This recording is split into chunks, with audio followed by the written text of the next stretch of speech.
Përshëndetje, mirë se erdhët në edicionin e lajmeve në News 24. Prokuroria e posaçme ka thirrur këtë të premte ish zëvendës kryeministren Belinda Balluku në SPAK. Oficerët e BK-s do të komunikojnë vendimin për zgjatjen e afateve deri në datën 20 tetor dhe një herazi do t'i komunikojë akuzën edhe për lotet 5, 6 dhe 7, pasi prokurorët kanë argumentuar se kanë ende veprime hetimore për të kryer. Në ish numri 2 të qeverisë janë 2 masa sigurie në fuqi, ndalim për të dalë jashtë vendit dhe pezullim nga ushtrimi i funksioneve. Burimet për News 24 bën të ditur se Balluku mund të mos paraqitet, por do të shkojë vetëm avokati Ardian Kalia. Do të lidhem me gazetaren Gjensila Kodra për informacionet më teshme. Gjensila, të përshëndes nga lidhja jonë e mëngjesit e deri tani çfarë informacione është reja ka?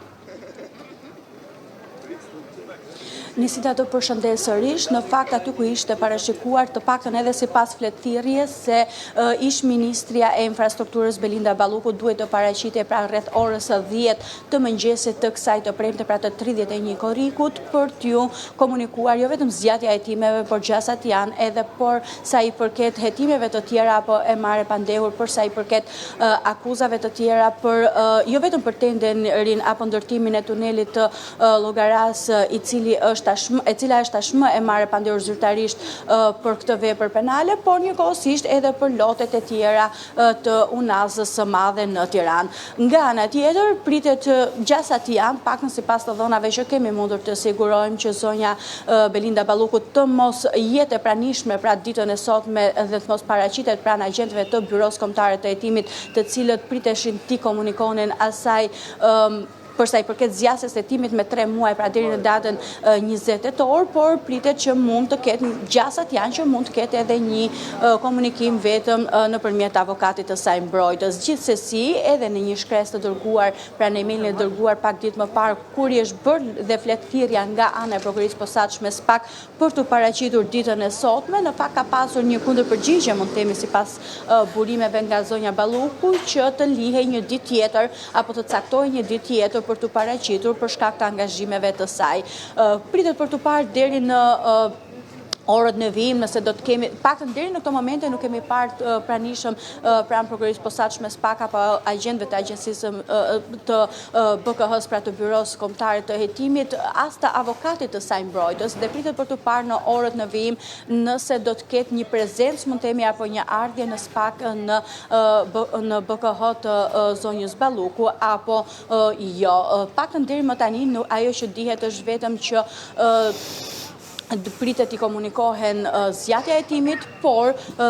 vetë zonjës Balluku apo avokatit të saj mbrojtës pritet për të parë se kush do të kalojë pragun e prokurisë posaçme SPAK. Në fakt, ajo që doja të fokusohesha edhe nëpërmjet ndihmës operatorit ton, ka të bëjë me ndihmën e operatorit, në fakt doja të komunikoheshim edhe përsa i përket planeve,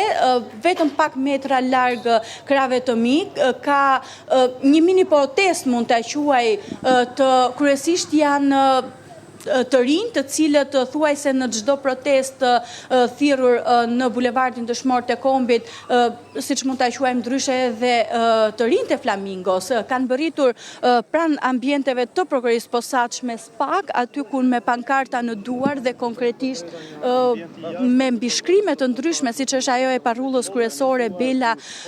është vasalja e mbretit, po ashtu tregoi SPAK-ut edhe vjedhjen e buxhetit. Po ashtu me pankarta të tjera, si SPAK krimi organizuar nuk hetohet vetë, por njëkohësisht belaja e pushtetit, por edhe ku janë paret tona, kush e mbron ligjin, po edhe njësër pankartash të tjera në fakt, të cilat mbahen në duar nga këta të rinj, kryesisht një nga pankartat, po ashtu është edhe përsa i përket Flamingo, e cila ka në duar pra këta të rinj. Janë njësër pankartash apo në një formë proteste mund të quajmë përsa i përket ditës që përkon me thirrjen apo fletëthirrjen e Belinda Ballukut pranë ambienteve prokurisë posaçme SPAK. Faleminderit Gjensila për informacionet. Nga bulevardi drejt